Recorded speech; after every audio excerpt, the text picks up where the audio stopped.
கபில் சிபல் சொல்லுகிறார், இப்படி இருந்தால் மாநில அதிகாரம் என்ன ஆகும், மாநில அரசு என்ன ஆகும், அப்புறம் இவர்கள் மாநில காரியாலயத்துக்குள் நுழைவது, அரசுக்குள் நுழைவது, அரசுக்கு தனி அதிகாரம் இருக்கிற போது, விசாரிப்பதற்கு தனி அதிகாரிகள் இருக்கின்ற போது, அந்த விசாரணை வளையம் மாநில அரசுக்கு கட்டுப்பட்டதாக இருக்கின்ற போது, அதிகாரங்கள் பிரித்து வைக்கப்பட்டிருக்கின்ற போது, டாஸ்மார்க்கிலே ஊழல் நடந்தால், அதற்கு கட்டுப்பட்ட ஒரு நிறுவனத்தில் ஊழல் நடந்தால் ஸ்டாலின் விசாரிப்பாராம். ஊழல் செய்ததே ஸ்டாலின் தானே. இது என்ன இந்த கபில் சிபல் இதுக்கு போய் பேசுகிறார் இந்த ஆள்.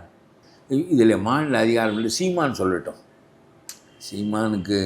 சீமான் தகுதி என்ன என்று உலகத்துக்கு தெரியும். அது மாநிலத்தினுடைய அதிகாரம் என்னாகும், போலீஸினுடைய மரியாதை என்னாகும். அவனுக்கு 2 மூளையாக இருக்கிறது, 20 மூளையாக இருக்கிறது. ஒரு மூளையில் நியாயமாக சிந்திப்பதற்கு தகுதி வேண்டும். ஒரு மூளை தான் உன்னை யோக்கியனாக்குகிறது, அதே மூளை தான் உன்னை அயோக்கியனாக்குகிறது. காந்தி 2 மூளையை வைத்திருந்தால் காந்தி 2000 கோடி மூளை வைத்திருக்க வேண்டும். காந்தியை போல் ஒரு மனிதன் அந்த பெருமையையும் நிலைப்பாட்டையும் கொள்வதற்கு. இதெல்லாம் பேச்சென்று பேசுகிறாயே. எனக்கு சீமானை பற்றி வருத்தமே ஏற்படாது. இவனுக்கு போய் இந்த ஆளுக்கு போய் 8% ஓட்டு போடுகிறார்களே. சீமான் அண்ணன் என்று சொல்லி பெரியாரை பற்றி பேசியதற்கு அடையாளம் என்னிடம் இருக்கிறது என்று சொல்கிறார் என்னுடைய அண்ணா.